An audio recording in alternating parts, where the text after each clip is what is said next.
딱 한 가지밖에 없습니다. 그게 뭐냐면 인문학입니다. 인문학이라고 하는 학문 하나밖에 없는데,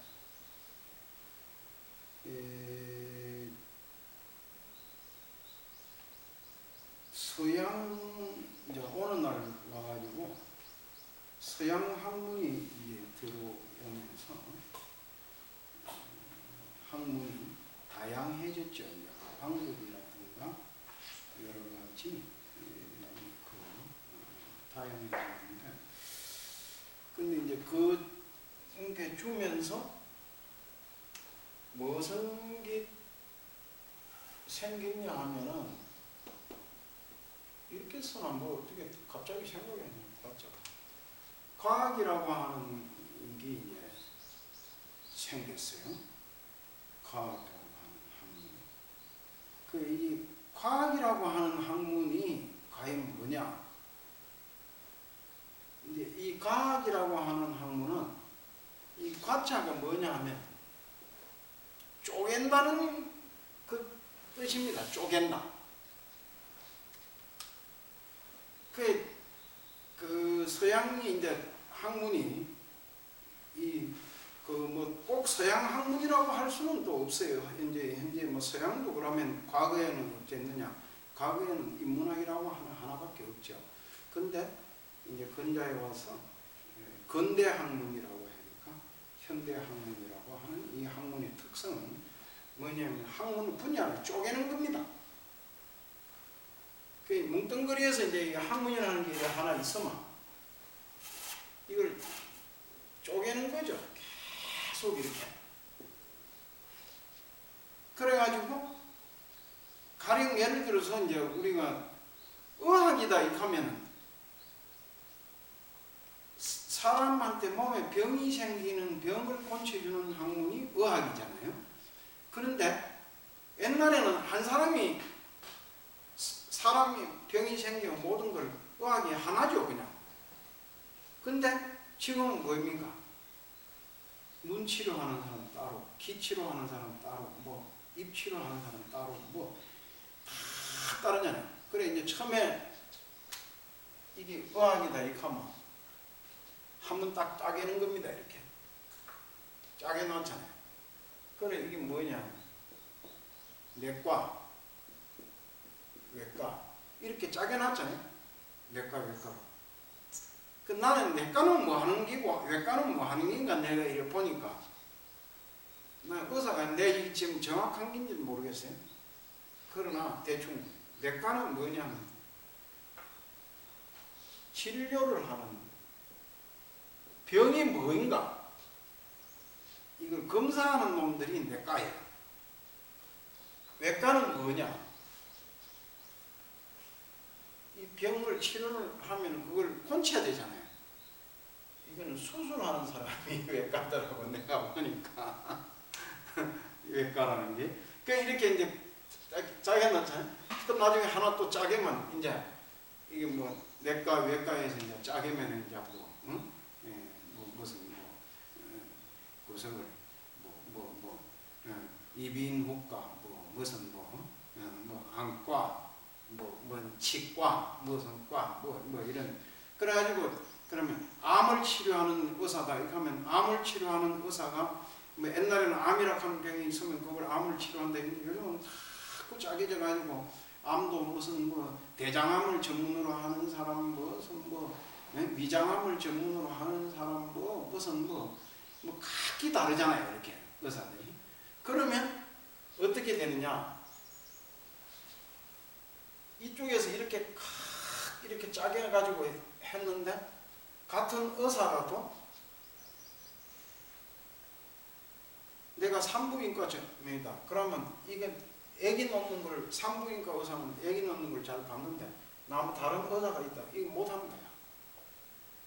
똑같은 의사인데 의사라도 그래 자기 전문 과목이 아니면 그쪽에 대한 깡통이 몰라버리는 거죠.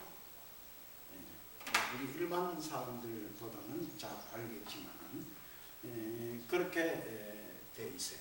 그래서 이제 모든 학문이 인문학인데 거기에서 이제 떨어져 나가가지고 이제 이렇게 쪼개가지고 떨어져 나가서 오늘날 학문의 종류가 아주 달라졌다. 많이 달라졌다. 그래서 처음에 인문학에 떨어져 나가는 게 떨어져 나가면 뭐가 떨어져 나갔겠어요? 사회학이라고 하는 게 떨어져 나가는 사회학.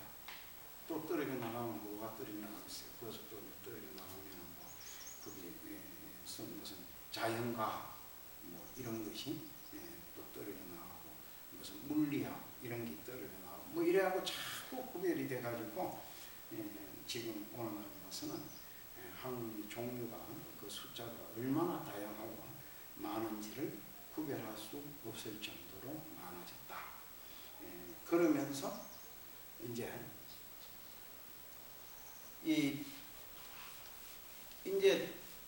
근데 이제 인문학이라는 그러면 이제 인문학에는 그러면 어떤 것이 있느냐? 인문학도 종류가 굉장히 많습니다. 인문학이라고 한다고 해서 뭐 또 그냥 인문학 하나만 있는 게 아니에요. 뭐 그게 철학이 있고, 그리고 뭐 그 역사학이 있고 또 뭐가 있다고 봐야 될 거예요. 우리가 순수 말하는 것은 뭐 시를 쓴다든가 뭐 소설을 쓴다든가 문학이 있고 뭐 또 이런 여러 가지 이제 학문으로 석을 근데 이제 이게 내가 왜 이 얘기를 하냐 하면 오늘날 이제 그 자연과학이라든지 이런 과학 같은 거는 와가지고 지금 근대에 와서 굉장히 높은 수준으로 학문이 발전했습니다. 갈수록 눈부신 발전을 이룬다고 봐야 돼요. 그런데 인문학 부분에 있어서는 과히 그러면 고대 학문과 근대 학문에 비유할 때 반드시 근대 학문이 더 높게 발전했느냐? 그렇지 않은 부분이 많다.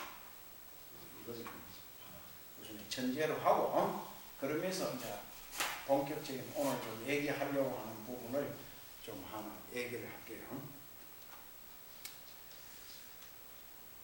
우선에 부처님의 연기법에 대해서 얘기하기 전에 지난 겨울을 통해서 내가 나름대로 좀 여러 번 얘기를 해왔습니다만 이 서양에는 이런 학문이 발전하지 않았어요.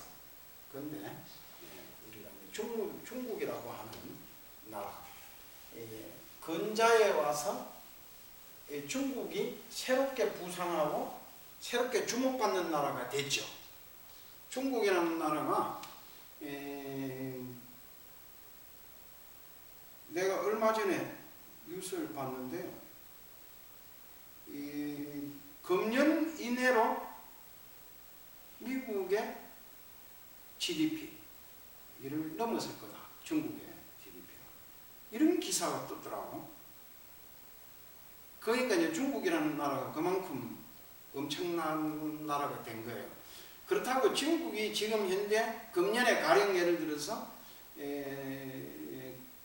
그 경제 대국으로서 제1위의 국가로 딱 올라섰다고 해서 미국이 지금 현재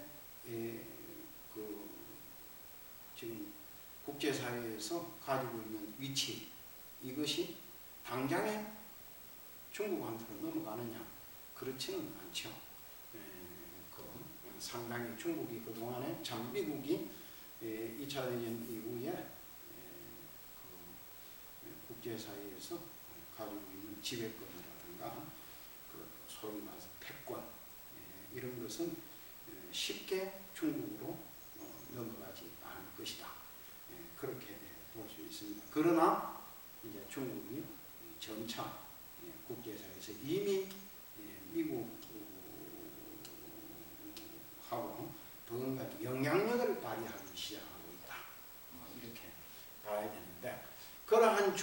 이제 부상하면서 중국이 가지고 있는 고대 그 미국하고는 달리 세계의 뭐 4대 문명의 발생지 또는 3대 문명의 발생지 뭐 이렇잖아요.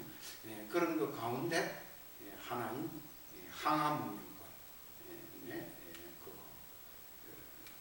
문명 발생지고 그리고 지금 현재 우리가 어릴 때부터 모든 우리는 교과서를 초등학교에서부터 여기 계시는 다 여러분들이 공부를 해올 때 어떤 걸 중심으로 했냐면 서양 미국 우리가 미국의 영향권에 있었잖아요. 식민지라고 할 수는 없지만 식민지 비슷한 나라란 말이야 이제. 그런 나라로 있으면서 모든 공부를 어떻게 합니까? 미국의 중심으로 공부를 하는 거예요. 그래서 음악도 하면 도레미파솔라시도 이걸 배우고 음악에는 그것만 있는 걸로 이래 생각하는 거예요. 그게 이름 뭐이고 우리 음악에도 도레미파솔라시도 이렇게 7음절로 되어 있는 도레미파솔라시도 못지않는 우리 동양의 음악에 5음절로 되어 있는 음절이 있어요. 그 이름 뭐이고 각침 이사는 그런 게 있잖아요. 그런 게 5음절이 그런 그 음악이 있고 그게 서양 음악만 위대한 음악이냐 그렇지 않은 거야 이게요. 그림도 오늘 미술시장에서 이미 중국 그림이 서양의 유명한 그러니까 고흐라든가 피카소 같은 사람들의 그림 못지않게 유명한 화가들이 지금 그림을 받고 있습니다. 그림값이 호가하고 있어요. 그래서 중국의 유명한 장대천이라든가 제백석 백석이라고 하는 사람이 중국의 유명한 이런 얘기 참 하려고 하면 이런 참 재밌는 건데 이 목소 출신이에요. 나머지 머슴이나 살고 이러던 사람인데 이 사람이 참 억울한 분야도 있죠. 우리로 말하면 구한말 출신으로서 중국이 역사적으로 가장 격변하는 그런 시기에 태어나서 이 사람이 그림을 그려왔는데 살아서는 별로 그때도 굉장히 중국을 대표하는 참 최고의 화가인데 그러나 중국이 공산화되고 이런 과정 속에서 오히려 크게 주목받지 못했다는 억울한 부분이 없지 않는데 지금 요즘 이 사람 그림이 하나 특이로 나왔다 하면 보통 한 몇십억 석이야. 이런 사람들은 중국 그림이라는 게 서양 그림하고 달리 이게 뭐예요? 중국의 이 선종 불교 영향을 탁 받아가지고 척 먹을 찍어갖고 이렇게 화선지에다 그림을 그릴 때 일필일치야. 그냥 척 하면 불태워 척 꺼먹으면 그림 하나가 척 되고 이런 식이잖아요.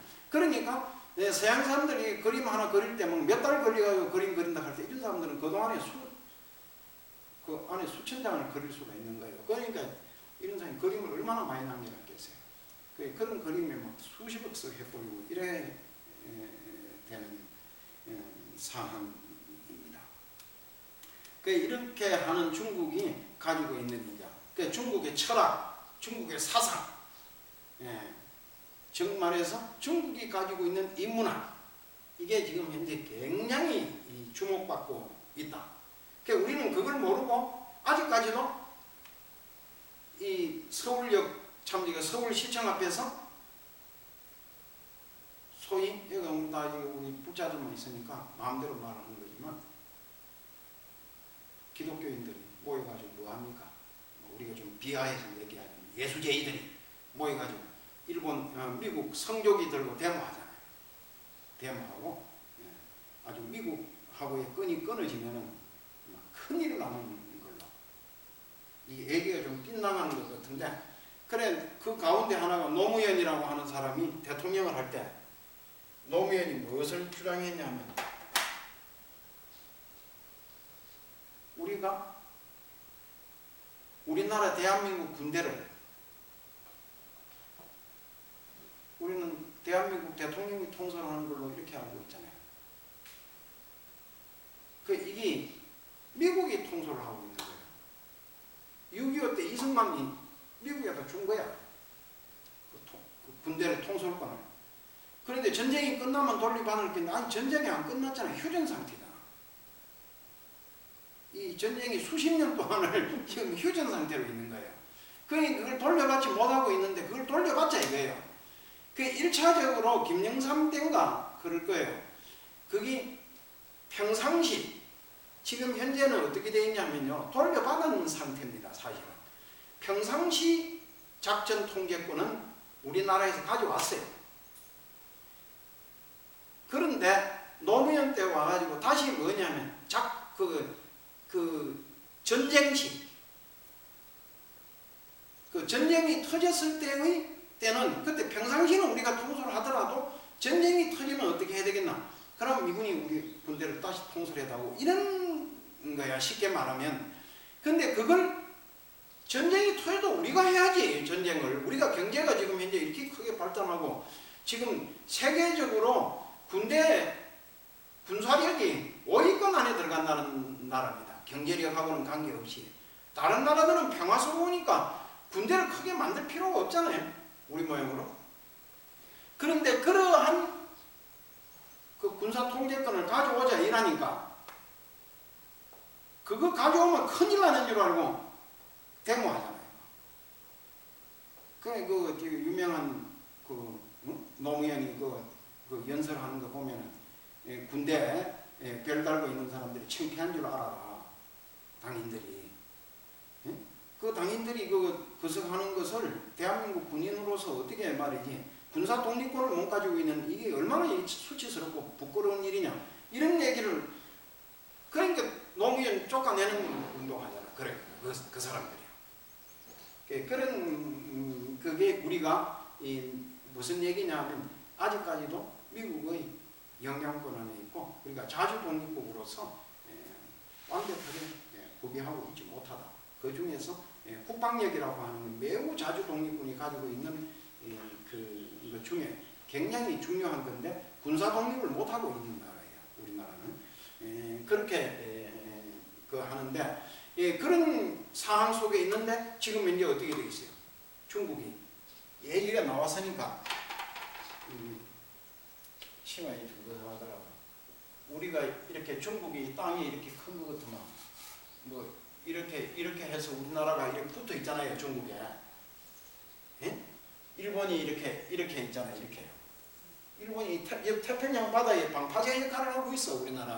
우리나라에 어떻게 보면 이래 돼 있는데 여기 이제 제주도가 있고 여기는 이름 뭐이고 무슨 섬이라고 하는 섬 있잖아요. 그런데 이렇게 이제 우리나라가 지도가 이렇게 돼 있는데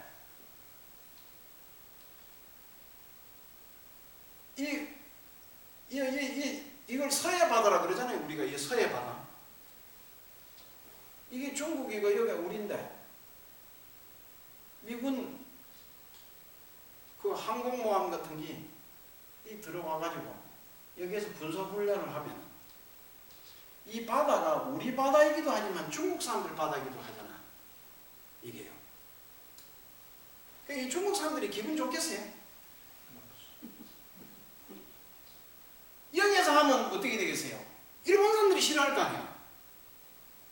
엄격하게 해서 우리는 바다를 가지고 있지만은 이 태평양같이 넓은 바다를 못 갖고 있잖아요. 여기 다 이렇게 갇혀 갖고 있는 거야, 이게. 근데 여기 와서 이제 훈련을 하는 거예요. 자꾸. 특히 이제 지금 이명박 정부 때 그걸 굉장히 심하게 많이 했어요. 그러니까 어떻게 됩니까? 여기 이게 참 엉뚱한 얘기가 나왔는데 여기 이제 휴전선이 이렇게 돼 있잖아요. 그러면 여기 서울이 여기에 있단 말이야. 여기 인천이 여기에 붙어 있고. 이를테면 백령도라는 섬이 여기에 있어요. 그러니까 이 북한으로서는 아니 우리가 반대로 이 백령도가 여기에 있어가지고 이게 북한이 점령하고 있다고 생각해봐요. 우리가 얼마나 불편하겠어. 그 여기 있는데 여기가 뭐 군사훈련을 하고 있으니까 이 북한이 얼마나 불안하겠어요. 요게 요 백령도라고 하는 요 백령도에 선 가보신 분들은 알지만 요게 북한의 요 장사꽃이에요. 이게 백령도. 요 넓이가 한강보다 조금 넓습니다. 한강보다. 그 여기 가서 이렇게 보면 북한이 저기 앞에 딱 보이는 거야. 사람들이 거기에 뭐 저 북한 사람들 그 바닷가에 나와서 하고 있는 게 다 보여요. 그 사람들은 우리가 육안으로 다 보이게 돼서 뭐 망원경 안 갖고 해도 여기서 저 앞에 국사봉 앞에 보이는 저 정도 거리밖에 안 돼요. 그런데 여기에 그러니까 이 바다가 어떻게 되겠어요? 남한 사람도 여기는 못 들어가고 북한 사람도 이 바다에 못 들어오는 거야. 그럼 여기에서 누가 이제 여기가 참 세계적으로 제일 유명한 꽃게가 생산되는 어장입니다. 중국 사람들이 watch. 중국 사람들 배가 주차장에 차 주차해놓은 것 같아 팍팍하게 들어서 있어 그게. 그래 이거 잡아가는 거예요. 그래 이게 뭐냐 하면 김대중 노무현이가 주장하는 게 이거예요. 이걸 협상해가지고 남한이 이게 꽃게 잡자. 꽃게처럼 되면 분쟁이 일어나거든. 이 백령도 사람들은 한장하는 거야. 여기 들어가면 꽃게 잡으면 되는데 중국 놈들이 다 잡아가니까. 중국 놈들은 그 의장을 보호하고 이런 게 없는 거죠. 남은 나라 바다에 와서 저거 잡아가니까. 그러니까 쌍거리로 그냥 잡아가 버리는 거야. 그러니까 여기가 항폐가 되는 거예요. 그러니까 요걸 협상을 해가지고 여기에 이게 선을 군사분계선을 딱 끊어온 걸 이게 뭐라고 하냐면 그걸 에넬렐이라고 하는 거야. 에넬렐. 근데 이걸 협상해서 우리가 자꾸 그렇게 하지 말고 여기다가 우리 남한에서 이렇게 들어가고 고기 잡고 그 대가로 정부에서 북한에 좀 돈을 얼마씩 주면 왜냐? 북한 사람들보다는 우리가 그런 걸 많이 잡아갖고 먹을 수 있는 것이 경제적 여력이 되잖아요. 여력이. 그러니까 우리는 돈 줄 테니까 우리가 마음대로 잡고 하자. 이거야. 그 날개를 지키고 참 야비한 거야. 이 내막을 알고 보면요. 그렇게 돼 있어. 이제 그렇게 돼 있는데 뭐 요거 얘기하려고 하던 게 아니고 그 중국이 오늘날 가지고 있는 인문학 중국이 가지고 있는 인문학이 세계적으로 엄청나게 지금 주목받고 있다. 그런데 우리는 이제 그걸 우리 학문이란 말이야. 우리는 중국 학문이기도 하지만 고대 우리가 가지고 있는 우리 학문이에요. 그게 중국 인문학이라고 하는 것이. 그걸 우리는 지금까지 버렸단 말이야. 그걸 지금 우리가 해야 되는 거예요. 했는데 그 하는 것 가운데 하나가 이제 어떤 게 있냐면은 이 많이 들어보셨을 거예요. 보호자님들이. 이게 한문으로 써서 내가 죄송합니다.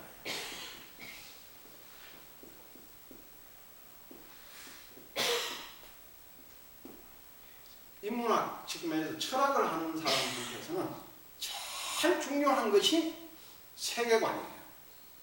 세계관.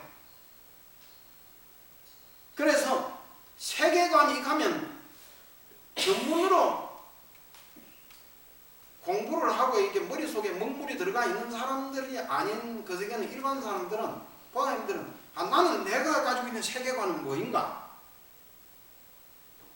이게 좀 정립이 잘 안 돼 있는 경우가 있다고 얘기해요. 그러나 우리가 그런 것 같지만 가지고 있어요. 이 세계관을 갖다가 내가 가지고 있는 내 개인의 삶을 관통하는 관, 이 세계관이라는 이 관자가 볼관자입니다. 세계를 어떻게 보느냐 이 소리예요. 세계를.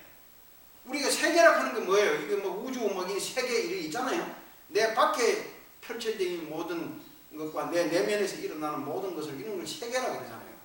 그 이걸 갖다가 또 다른 말로 하면 인생관이라 이렇게 하는 거예요. 인생관. 그래 또 이걸 다른 말로 표현하면 자꾸 한문으로 써서 미안한데 가치관이라 그러는 거예요. 가치관. 가치관. 이네 아이고 스님들이 그러잖아요. 뭐 자업자득이죠. 이러잖아요. 그러면 그건 뭐예요? 자기가 짓고 자기가 받는 거죠. 또 뭐 우리가 뭐 그 사람 있잖아요. 아이고 자기 할 탓입니다. 우리가 평소에 그런 말 많이 쓰잖아요. 그런 말을 하는 것은 뭐냐? 그런 말을 할 수 있는 이런 세계관을 바탕으로 하는 철학이 있는 거예요. 우리 스스로가 가지고 있어 그런 걸. 우리가 인생을 보는 것에 아이고, 뭐 어디 가서 고생하면 아이고 자업자득이야. 그거 다 지가 하고 지가 받는 거야. 사람들한테. 그리고 우리가 이제 불교가 가지고 있는 그 부처님이 가르쳐 주는 이 거세계를 보면은 제일 중요하게 생각하는 게 뭐냐면 이 상이 없어야 된다는 거예요. 상이 없어야 된다. 이건 나중에 이제 뭐 다음 시간에 내가 그거에 대해서 얘기를 하는데 그런 게 생생내지 마라. 아이고 저 사람 뭐 조금 해놓고 막 어디가 막 생생만 많이 내고 잘난 척하고 막 아니 책은담이라는 책을 내가 읽어봤어요. 옛날 어릴 때 읽어보니까 거기에 딱 하나 들어오는 게 뭐냐면 자랑할 긍자 하나를 이길 천하 없는 천하를 덮을 공덕을 짓고도 자랑할 긍자 하나를 못 이긴다는 거야. 내가 막 그건 그냥 생생내고 자랑할 뿐이면 뭐 까먹는 거다 이 소리예요. 그게. 그런데 그런 것이 이제 이걸 만들어주는 게 이제 뭐냐 하면 이 동양적 세계관에서 가장 중요한 게 지난 겨울에 내가 계속 했는데 양. 이 음양이라고 하는 게 간을 가지고 있어요. 이 세상에는 음양으로 이루어져 있다. 이렇게 돼 있어. 그런데 이게 시간이 많이 지났으니까 내가 얘기를 좀 줄여서 이 음양의 간을 내가 나름대로 결합해서 불교 연기관하고 결합해서 불교의 연기관은 뭐예요? 이제 여기 한번 97페이지 한번 펴봐요. 67페이지 한번 펴봐요.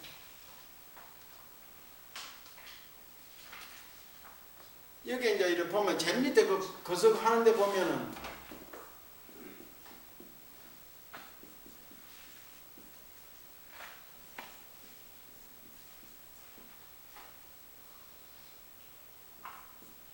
이런 말이 있죠. 차유고로 피우요. 그 차기고로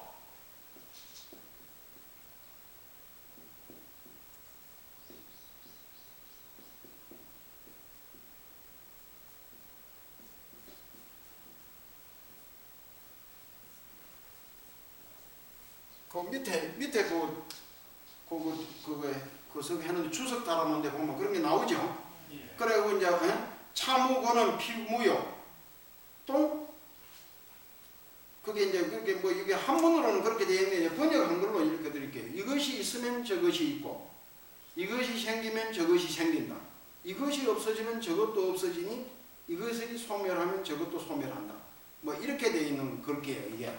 그걸 다 뭐 할 건 없고, 그 한문으로 되어 있을 때 차유고로 차 이게 뭐냐 한문으로 이 차자라는 거예요.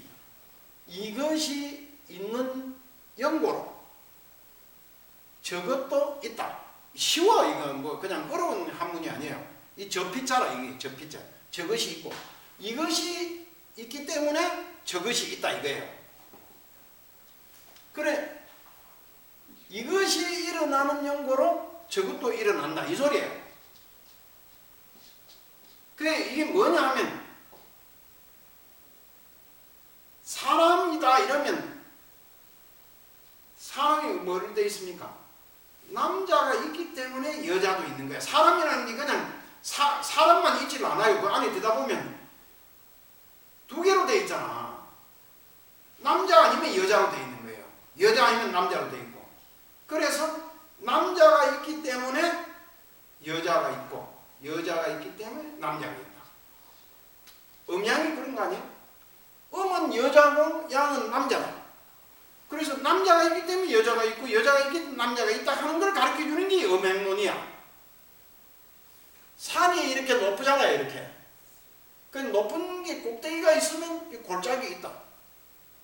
이 골짜기가 없는 이리 높은 건 없는 거야. 높으려고 하면 낮은 게 있게 돼 있잖아요.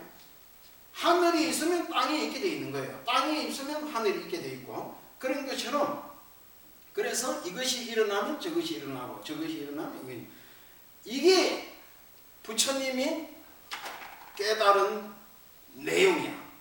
이렇게 쉬워 이게. 그 부처님이 깨달으신 내용이 어려운 것 같지만 이렇게 쉬운 겁니다. 그래서 내가 내 마음에 사랑이 일어났어. 누구를 사랑하는 거야. 갑돌이가 갑순이를 사랑하는 마음을 일으키니까 갑순이도 갑돌이를 사랑하는 마음이 일어나는 거예요. 그러니까 그게 그래야 그 사랑이 성립되지. 우리가 짝사랑이라고 하는 건 뭐예요? 한쪽만 있는 사랑이잖아요. 그건 사랑이 아니었어. 이게 그냥 그 성립이 안 된 사랑이잖아요. 그게 그런 것처럼 사랑이 성립되려고 그러면 갑순이가 사랑을 일으키니까 갑돌이도 사랑을 하고 갑돌이가 사랑을 하니까 갑순이도 사랑을 하고 그러니까 갑돌이가 미운 생각을 일으키니까 갑순이도 막 싫은 생각이 일어나는 거야. 정이 떨어져 버리고. 그래가지고 뭐 20년 30년 동안 한 이불 덮고 같이 살았다고 이래놓고 더 좋아한다고 이래놓고 그냥 나중에 보니까 뭐예요? 한 집에 같이 밥을 먹고 사는데 이불만 안 듣고 사는 게 아니고 눈을 안 맞추고 말을 안 한다는 거야. 말을. 그 한 사람만 그런 게 아니고 두 사람이 같이 그러잖아요. 예. 그렇게 하는 것이 우리가 이 사람의 감정의 흐름이라는 것도 그래서 이것이 일어나면 저것이 일어나고 저것이 일어나면 이것이 일어난다고 하는 이 이치 하나만을 깨달으면 그 세상의 그 모든 이치를 다 깨닫게 된다 하는 겁니다. 조금 더 얘기를 진행하면서 하기로 하고 먼저 시를 한번 읽어보도록 하겠어요. 연기법에 부처님이 깨달은 그 깨달음의 내용입니다. 깨달음을 이루고 난 뒤에도 선정에서 나오지를 않으시고 여기저기로 한자리에서 각기 7일씩 자리를 옮겨 앉으면서 49일 동안 열반의 즐거움에 계셨다. 부처님이 이제 부다가야라고 하는 그 지역에 내가 지난번에 얘기했죠. 그 부처님 성도하신 그 부다가야라고 하는 지금 성지로 불교의 성지 가운데 최고의 성지죠. 예, 그 가면 부다가야 대탑이 콱 서 있고 그 대탑 뒤에 보리수 나무가 아주 이렇게 큰 소리만 웅장하게 있어요. 그 있고 그런데 거기에서 도를 깨닫고 나서 77, 49 49일 동안 하루 여기서 앉아서 이래 명상에 들어있다. 또 저쪽으로 자리를 옮겨서 또 명상을 그 주변에서 멀리 간 게 아니고요. 그 안에 나무 밑에서 자리를 옮겨가면서 49일 동안 깨달음의 내용을 뭐라고 하냐 열반이라고 해요. 열반. 이 열반이라는 말이 뭐냐 하면 불꽃이 꺼졌다 이 소리입니다. 불꽃이 꺼졌다.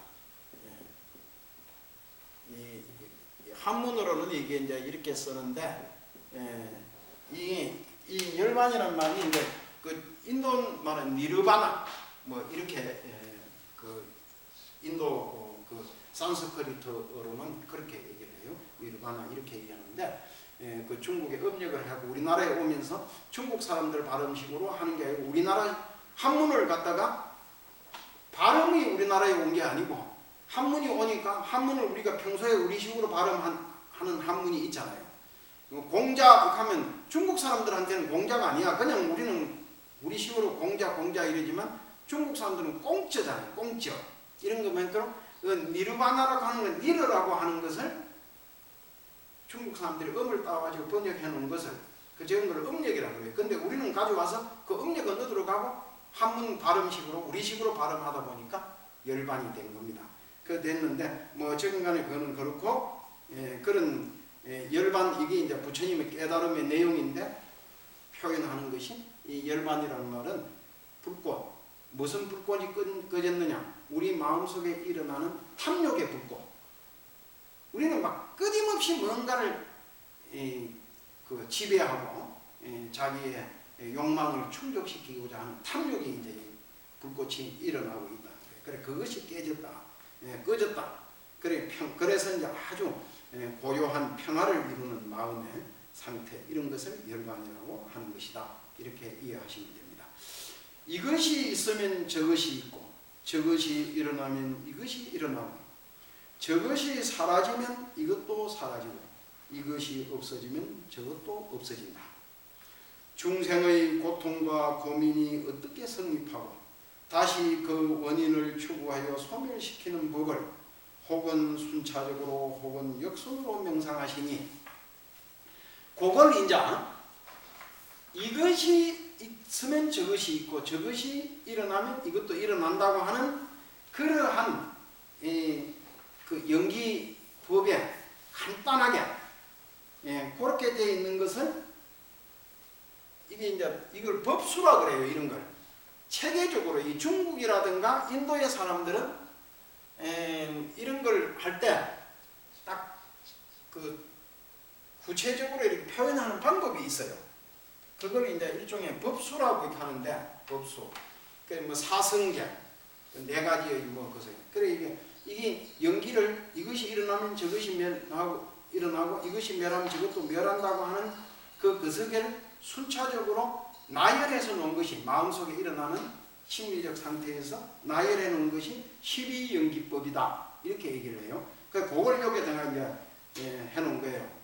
무명이 사라지면 행이 사라지고 행이 사라지면 식이 사라지고 식이 사라지면 명색이 사라지고 명색이 사라지면 육처가 사라지고 육처가 사라지면 촉이 사라지고 촉이 사라지면 수가 사라지고 수가 사라지면 애가 사라지고 애가 사라지면 치가 사라지고 치가 사라지면 유가 사라지고 유가 사라지면 생이 사라지고 생이 사라지면 노사가 사라지나니 이것은 12인연법이라고 한다. 이렇게 돼 있어요. 그래서 노사가 있으면 뭐예요? 그런 생이 있고 생이 있으면 유가 있고 유가 있으면 치가 있고 치가 있으면 애가 있고 애가 있으면 수가 있고 이렇게 거꾸로도 이제 그렇게 연상할 수 있어요. 그런데 여기 이제 하나하나가 이 말이 이건 뭐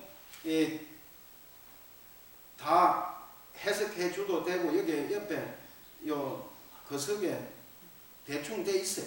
돼 있는데 몇 가지만 내가 얘기를 해줄게요. 여기 이제 중요한 그 가운데 이제 하나가 육처 이런 게 나오잖아요. 육처 이게 무슨 말이냐 하면은 이런 거예요. 이게 반야신 이걸 이제 이해를 잘 못하면 이제 반야신경 같은 걸 잘 이해를 못하게 돼 있는데 무슨 말인지 잘 모르거든 막 자꾸. 근데 육처라는 게 뭐냐면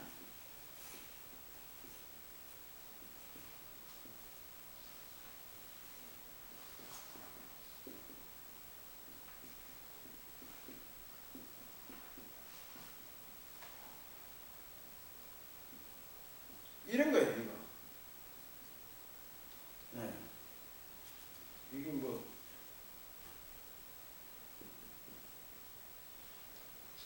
눈, 귀, 코, 이 혀지요. 혀, 입, 혀, 몸. 그리고 마음, 은은 마음이에요. 그래서 우리가 이제 밖에 있는 세계 사물을 받아들일 때 뭘로 받아들입니까?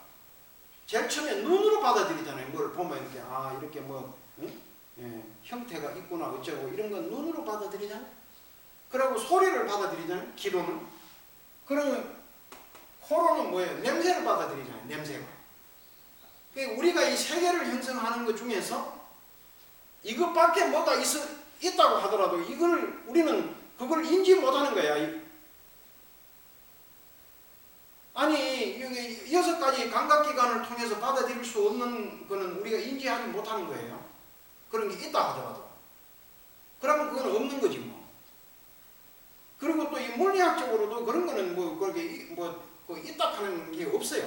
우리가 밖에 있는 것 모든 것은 그러니까 형태가 있는 거는 눈으로 받아들이고 소리는 귀로 받아들이고 냄새는 코로 받아들이고 맛 우리가 음식을 먹으면 맛이 있잖아요. 뭐 맛을 짠맛이 있고 뒷맛이 있고 뭐 5가지 맛이라는 게 있잖아요. 그거는 뭐예요? 혀로 받아들이는 거예요. 그리고 뭐예요?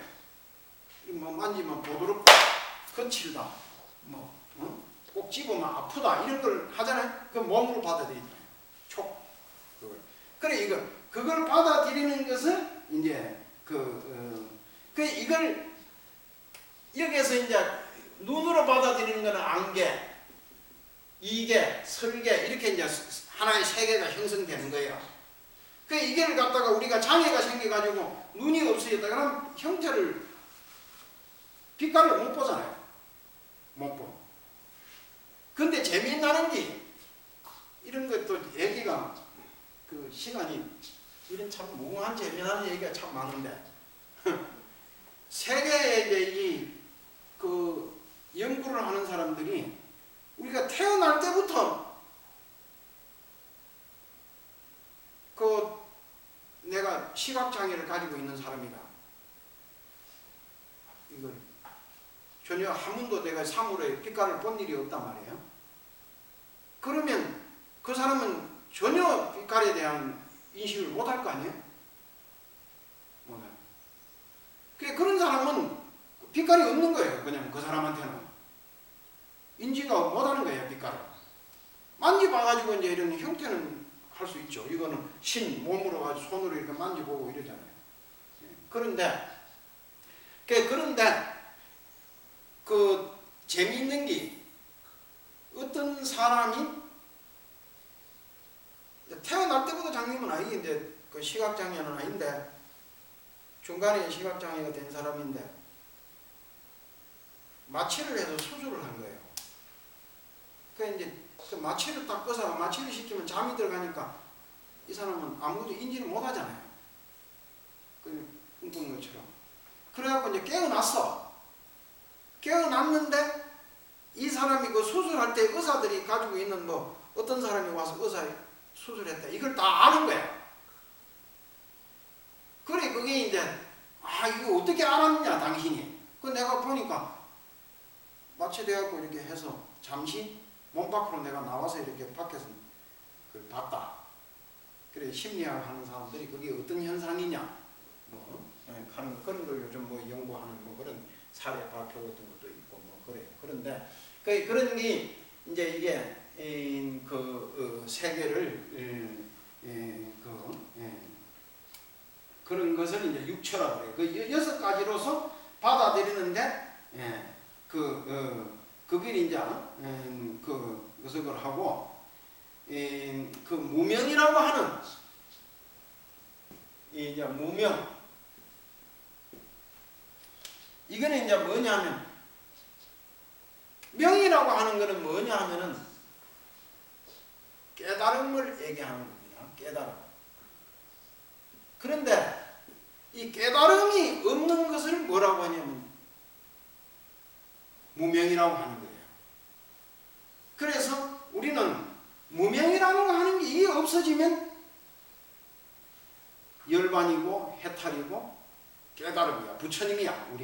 우리가 중생 노릇을 하고 있는 것은 무명 때문에 그렇다.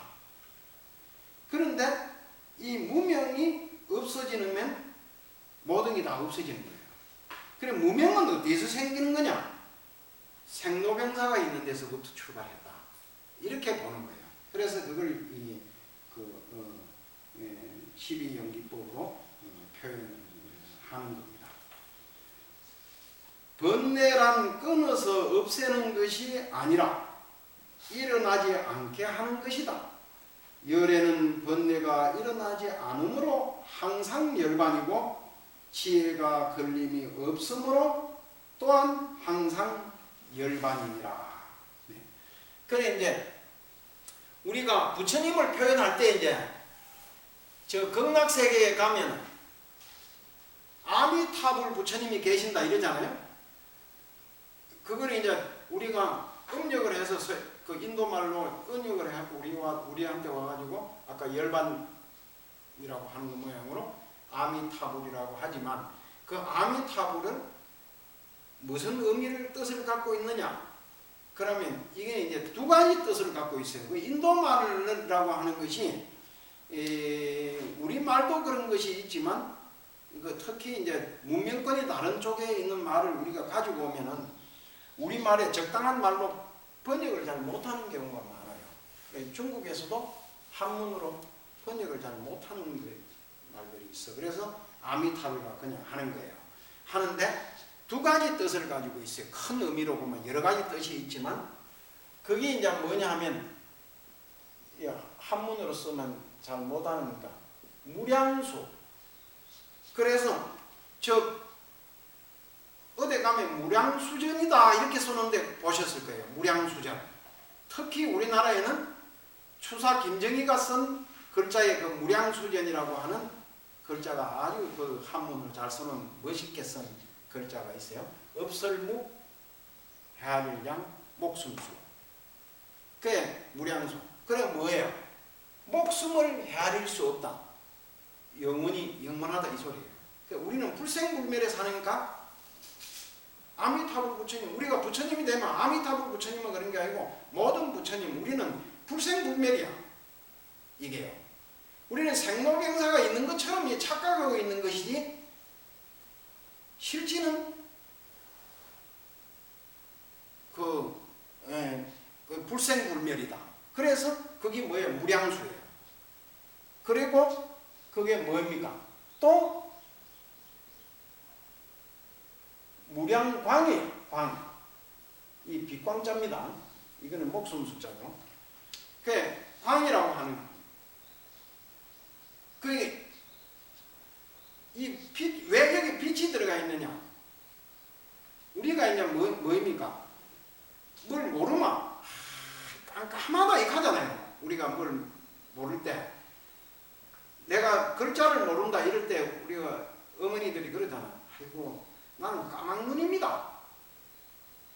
깜깜하게 아무것도 모릅니다. 이러잖아요. 그런 것처럼 지혜를 상징하는 이 지혜. 이 지혜는 뭐라고 하냐? 빛으로 상징하는 거야. 고대로부터. 그래서 부처님은 뭐예요? 헤아릴 수 없는 지혜를 가지고 있다. 지혜. 이 부처님의 지혜는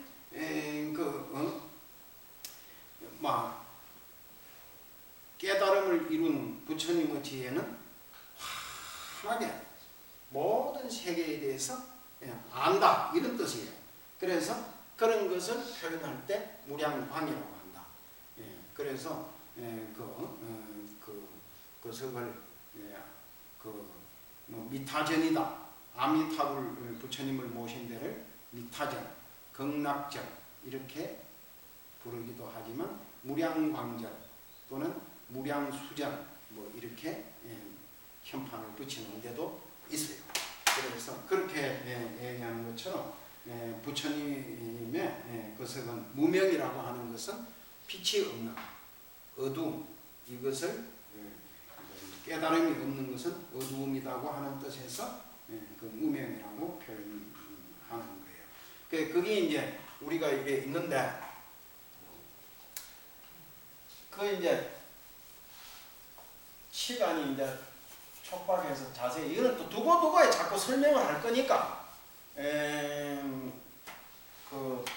오늘 이제 너는 대충 여기까지만 설명을 하는 거예요. 그런데 이 연기법을 다른 말로 사람들은 불교는 뭘 가르칩니까? 이까마 연기법을 가르칩니다. 이렇게 얘기를 하는 사람은 없어도 되게 뭘 얘기는 알지도 못하면서 불교는 공을 얘기합니다. 이러는 사람들이 있잖아요. 공. 이 한문으로 이렇게 쓰는 거예요. 공. 요 공이 뭐였냐? 빌공자예요. 빌공자. 비어있다.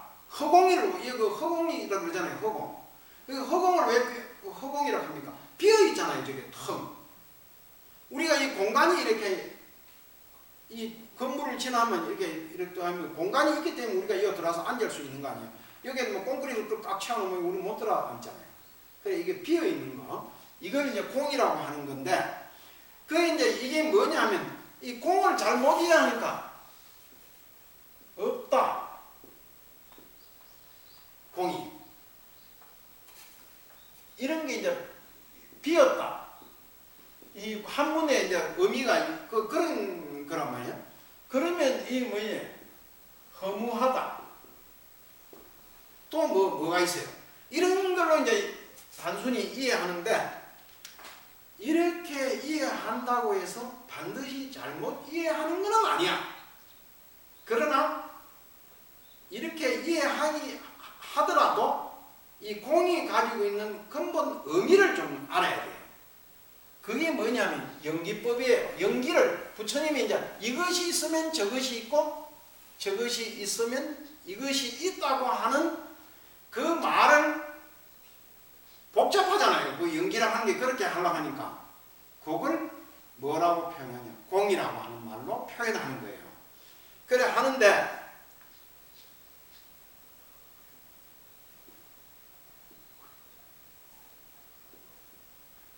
여기 이제 뭐예요? 여기 집이잖아요. 집같이 생겼죠? 그 여기 이제 집이 하나 있다고 생각해봐요. 이거 우리가 지금 이런 집이 하나 있잖아요. 있는데 이 집을 부처님이 뭐냐면 연기된 거다 이렇게 보는 거야. 연기된 거다. 왜 연기된 거냐? 집을 이렇게 짓는데 위에 지붕을 이고 이 지붕은 또 뭐예요? 석가래 같은 게 있고 그 위에 기와를 이고 뭐 이래 하잖아요. 그래 이 기둥을 세우고 이 창문을 내고 그래 여기 이제 출입하는 이 섬돌을 갖다 놓고 뭐 이런 식으로 해서 집을 하나 지었단 말이에요. 우리가 이제 지었는데 이 집을 해체했어. 이제 이 집이 하나 생겼잖아요. 했는데 지붕을 뜯어내고 기둥도 뜯어내고 그러고 여기다 이렇게 쌓았어요.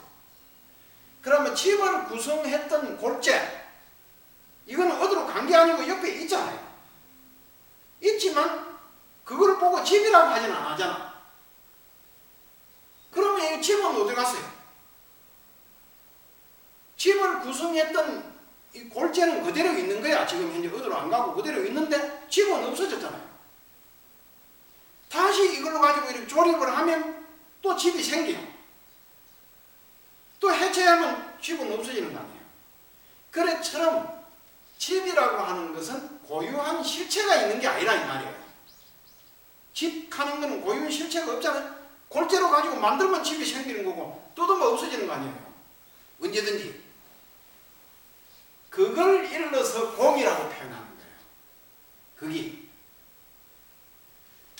우리가 모든 게 우리가 보면 이 세상에 그렇지 않은 것이 없어. 싹 다. 우리가 이제 집이라고 하니까 이제 더 말하자면은 가정이라고 하는 게 있단 말이야. 가정. 그 가정이라는 게 뭐예요? 가족이 있잖아요. 엄마, 아버지 이렇게 있잖아요. 아들, 딸 이래 있는데 엄마, 아버지가 뭐 둘이 하루 갑자기 있지만은 아들, 딸 입장에서 보면 기가 막힌 게 아니에요. 자기는 엄마, 아버지의 아들, 딸로 태어났는데 오늘 갑자기 엄마, 아버지가 같이 안 산다고 헤어져 버리는 거야. 그러면 어떻게 됩니까? 이 가정이 없어져 버리잖아요.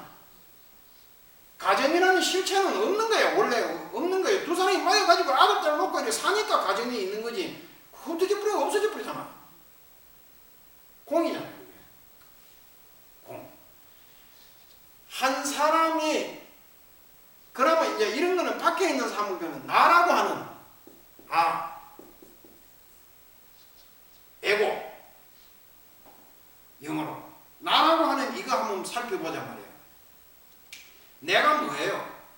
내가 이 육신을 유지하고 있는 거 이거를 불교에서는 오온이라 이렇게 합니다. 오온. 5가지가 쌓여 있다 이 말이에요. 셋에서 모여서 돼 있다 이래 돼 있어요. 아까 때 안이비설신이 했잖아요. 몸뚱이를 이루는 것은 뭐예요? 안이비설신으로 이루어져 있는 거야. 그러고 몸뚱이 안이비설신은 형식 그게 되지만 세계를 받아들이는 감각기관으로 안이비설신이 있지만 이게 분해해보면 이게 몸뚱이라는 게 이게 이제 고기 덩어리 아니에요 이게. 그래 살이라든가 이런 거 뼈가루든가 이런 거는 뭐예요? 흙이죠. 흙. 또 그게 뭐 피니 고름이니 뭐 오줌이니 뭐 이런 거는 뭐예요? 물이죠. 물. 이 2가지 물질로 이루어져 있어요. 물질로 이루어져 있는데 우리가 물질로 이루어져 있지만 또 이렇게 움직이잖아요. 이렇게. 움직이는데 그 움직이는 근본 에너지는 뭐예요? 이 불의 기운이 있어. 여기 따뜻하잖아. 이게 뭐 에너지를 일으키기 위해서요. 이게 재미있습니다. 모든 게 우리가 이렇게 뱃속에 들어가가지고 음식을 소화해가지고 이렇게 그 에너지를 만들어내는 거 아니에요. 만들어내가지고 그걸 태워서 그 영양소를 태워서 우리가 에너지를 발생하는 거예요. 그래 그렇게 해서 그게 불이에요. 그런데 거기에 그래가지고 이제 그걸 태워서 그 에너지 그 영양소로 가지고 한데 구체적인 에너지가 나오면 그걸 뭐냐면 바람이라고 보는 거예요. 그래서 한 분으로 하면 흙, 땅, 물, 수, 불, 화, 바람, 풍. 그래서 지수화풍이라고 하는 거예요. 4대로 이루어져 있다 이렇게 하는 거예요. 그래 우리가 보면 흔히 말하면 그러면 아이고 저놈의 자서 4대 육신이 멀쩡한 놈이 이 4대로 이루어져 있는 거야 이게.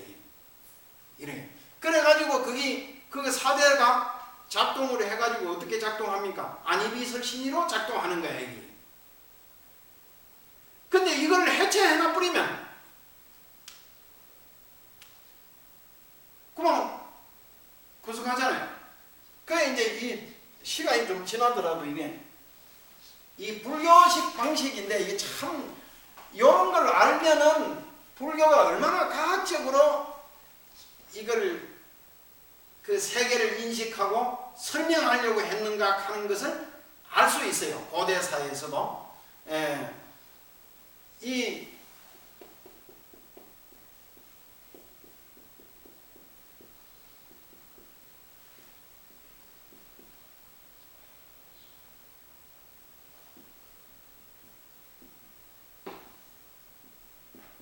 여기에 수상행식이야. 수상행식.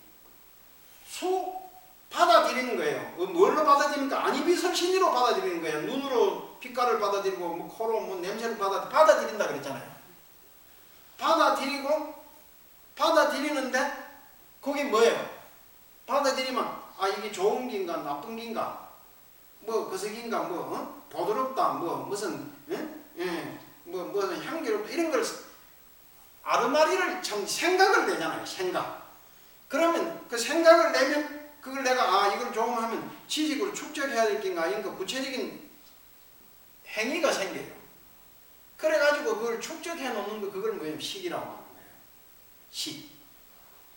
그래서 요거 하는데 그렇게 하기 위해서 이 몸뚱이라는 게 있어야 되잖아요. 그 몸뚱이를 뭐라고 하냐면 색이라고 그러는 거예요. 요 5개를 오온이라고 그래. 이게 우리가 몸뚱이가 오온으로 이렇게 만들어져 있는 거예요. 굉장히 이제 처음 듣는 기니까 복잡하게 하지만 그동안까지는 너무 쉬운 것만 얘기하다가 오늘 너무 복잡하고 어려운 걸 얘기하는 것 같아. 근데 이게 한 번씩 기동량을 해놓으면 나중에 도움이 돼요. 그래 색수상 행식이라 그래 이걸. 색수단 형식이라 그러는데 그 요걸 통해서 우리가 거듭을 하지만 이 나랑 하는 거 이걸 이 색수단 형식이 흩어졌단 말이야 이게 이제. 우리가 몸뚱이는 4대로 이 색은 뭘로 되어 있다고 그랬어요? 4대로 이루어져 있다고 그랬잖아요. 4대. 4대로 이루어졌는데 이게 4개가 흩어졌어. 흩어지기 전에 이미 이 몸뚱이인 색과 우리가 이 마음의 의식이 작용하는 수상 형식이 분리됐단 말이야. 그러면 뭐예요? 죽어서 시체로 있는 거 아니에요? 시체로. 아니 내가 그 속에 뭐 거룩으로 한 20년 이제 이상 됐는데 내가 그 가까이 지내던 도반이 이제 종태라고 하는 스님이 있었어. 종태라고 하는 스님이 있었는데 이 스님이 교통사고로 죽었어요. 그 죽었다는 연락을 받고 내가 이제 또 갔단 말이야. 그때 이미 내가 나이가 이제 40이 넘은 상당히 오랫동안 몇십 년 도를 닦은 스님인데도 턱 가서 이렇게 보니까 그 그 이제 경찰서에 경찰서가 아니고 그 병원에 이렇게 영안실에 이렇게 보관했는데 냉동실에다가 이렇게 시체를 넣어놓는데 그 일본말로 빼다라 그러잖아요. 이 뭐라 하노 우리 거석으로는 이걸 이렇게 그게 이렇게 밀고 당기고 이렇게 하는 거기에 턱 가지면은 촉 하고 이렇게 쑥 꺼내는데 딱 시체를 그 안에다가 집어넣어놨어. 집어넣었는데 교통사고 난 순간 이제 거기 하면 옷을 다 그 시체를 넣을 때는 옷을 다 벗기서 넣는 게죠. 저희만 나는 잘 모르는데 옷을 안 입고 있더라고. 그래 그 위에 하얀 종이로 딱 덮어놨어요. 그러니 이제 내가 제일 먼저 연락을 받고 갔는 거예요. 이제. 그래 가서 이렇게 그 확인을 하라고 그러더라고. 이 사람이 맞는지 확인하라고. 그래서 내가 이렇게 종이를 이렇게 탁 들치기니까 아니 평소에 이건 그냥 잠자는 모습 그대로야. 무슨 어디 뭐 깨졌다든가 뭐 흉터가 있다든가 이런 것도 없고 아무것도 그대로 그냥 이렇게 딱 누워 있는 거예요. 누워 있는데 그게 참 아찔하더라고 이게 보니까. 근데 허망하게 이럴 데 없구나. 한 사람의 그 삶과 죽음이라고 하는 것이 이런 것이구나. 그걸 내가 그때 절실하게 알았어요.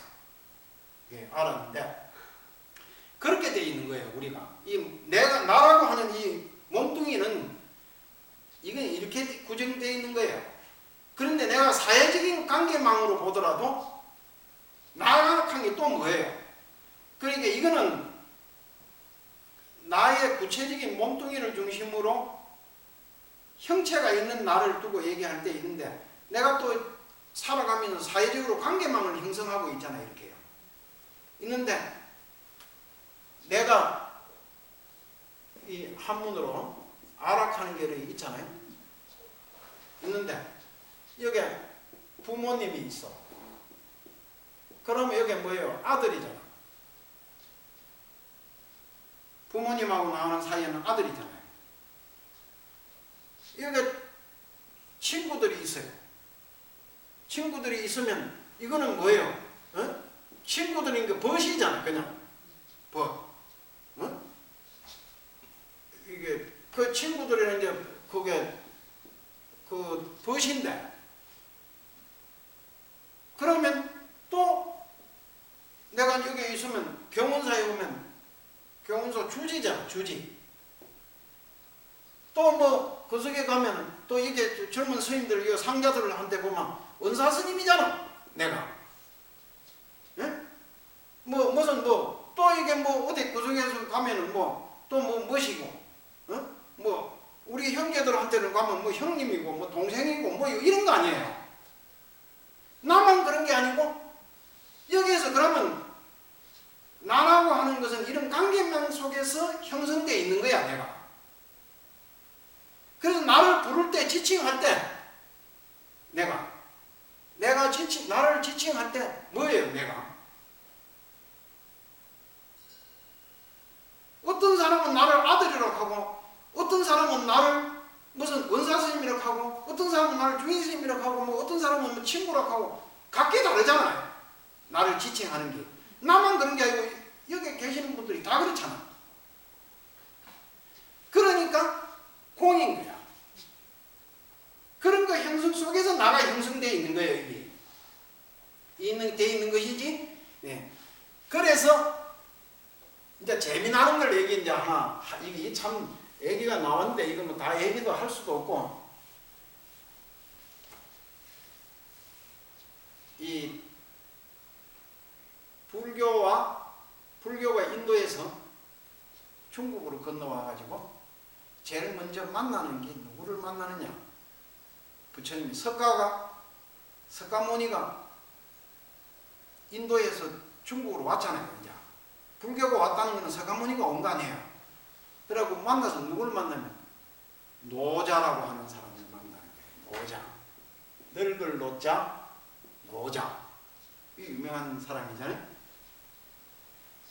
노자의 이제 이 사람은 그 불교는 막 8만대장경이 있잖아요.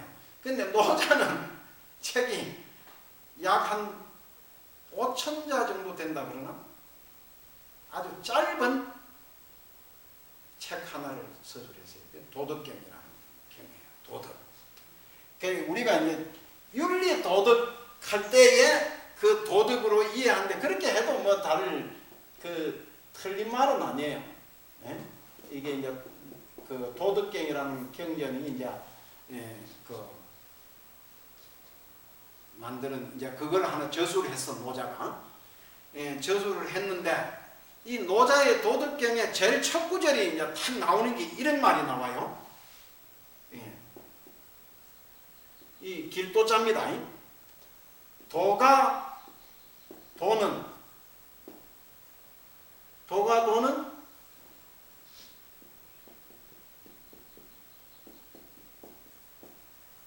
비상도요. 이게 그리고 명가. 명은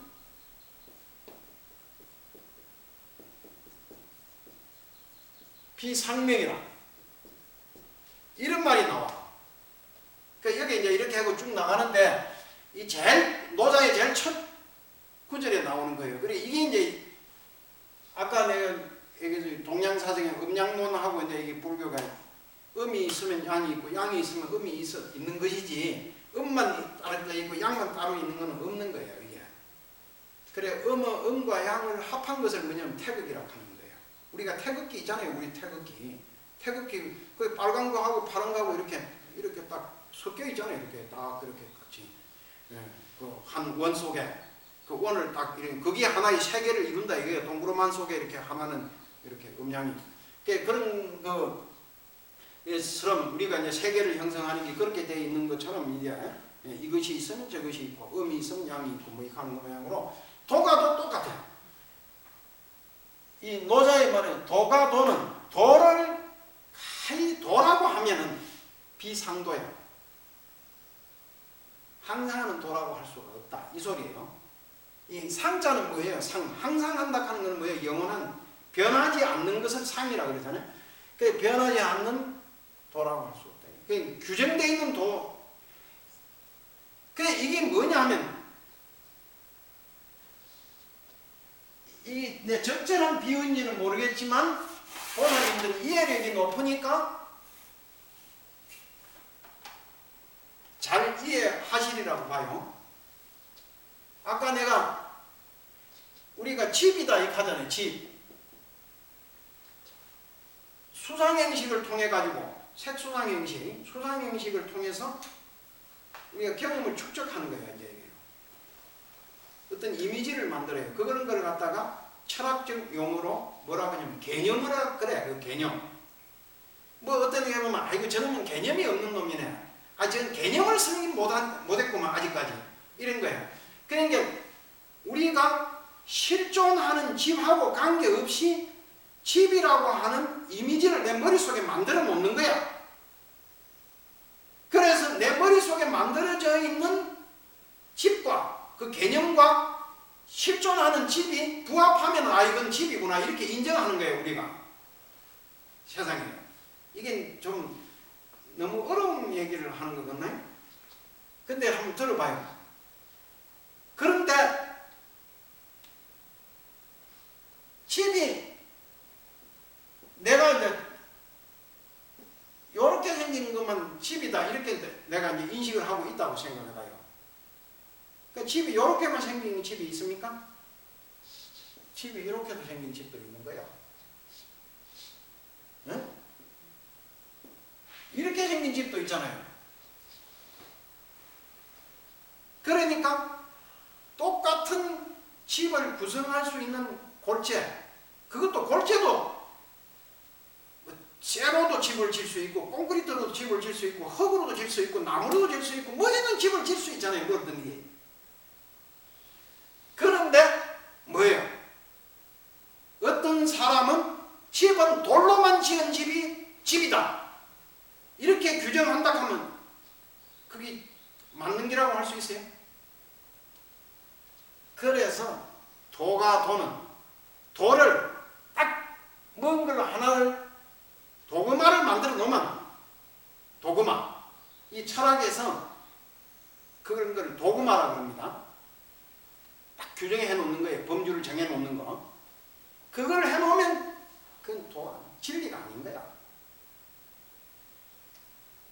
하나님이 우주를 창조했다 딱 정해놔 버리면 그거는 이미 도가 아닌 거지. 도가. 그건 진리는 그런 게 아니라는 거야. 이미 그런 걸, 그 기독교는 뭐예요? 이게 우리가 불교 같은 이런 입장에서 보면 서구 철학에서 도그마라는 말을 딱 만들어내가지고 딱 표정하는 게 뭐예요? 아, 너희들은 도그마에 빠져 있구나. 도그마.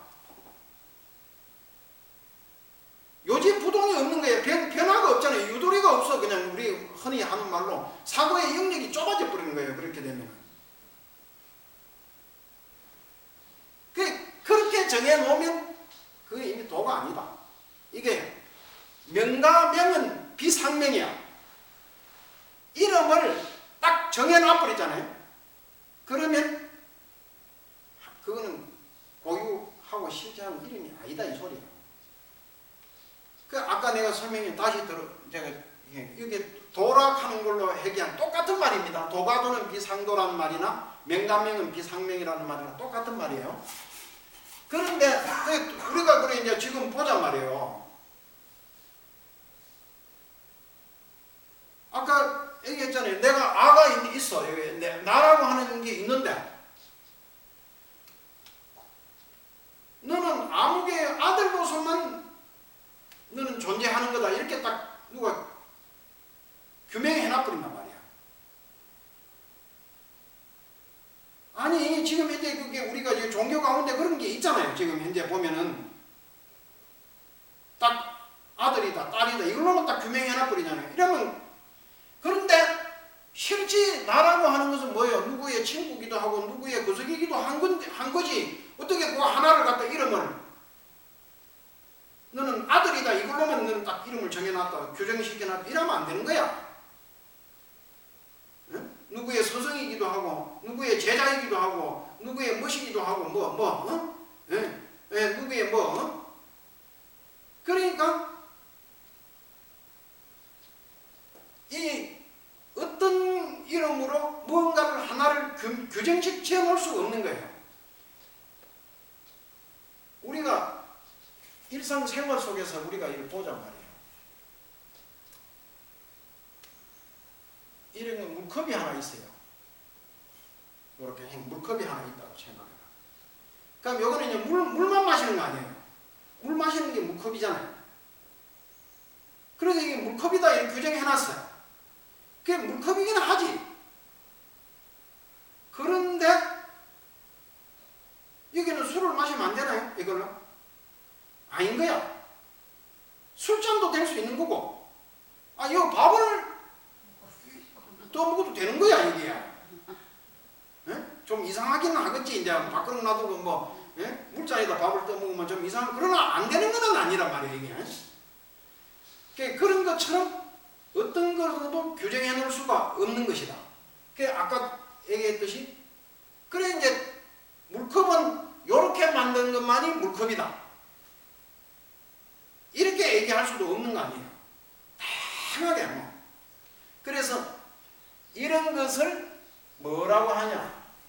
불교에서 제일 금기시하는, 불교를 공부하는 사람들이 제일 하면 안 되는 거, 그게 뭐냐면 고정관념이라는 거예요. 이걸 하면 안 돼. 이걸 가지면 안 되는 거예요.